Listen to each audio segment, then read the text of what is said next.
British Prime Minister Boris Johnson has accepted the findings of a report into parties held at number 10 Downing Street during the UK's COVID lockdown back in 2020. The report by a senior civil servant looked into more than a dozen gatherings. It accuses parts of 10 Downing Street of displaying a failure of leadership and judgment. And it says the behavior surrounding the gatherings is difficult to justify. Today in Parliament, the Prime Minister once again apologized. Firstly, I want to say sorry. And I'm sorry for the things we simply didn't get right, and also sorry for the way that this matter has been handled. And it's no use saying that this or that was within the rules, and it's no use saying that people were working hard. This pandemic was hard for everyone.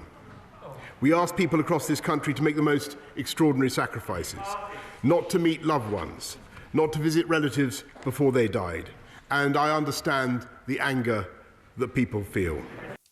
Well, our correspondent, Charlotte Chilson-Pill, she's been reporting on this story for us, and she gave us this assessment of events in London. The publication of this report had been billed as a make-or-break moment for the Prime Minister, a time after which members of his own party would decide on his political future. Now, that report has now been watered down in light of the fact that there is a police investigation also ongoing.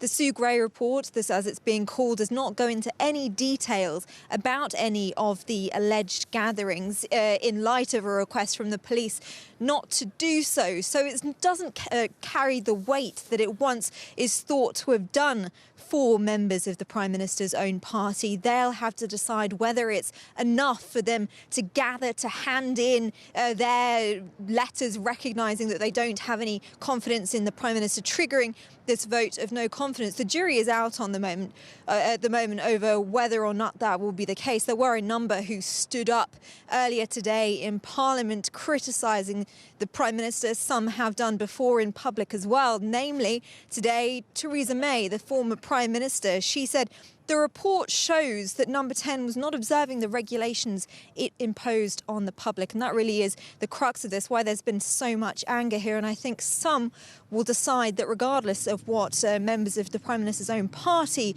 do going forward, the public has been making its own judgments on the Prime Minister.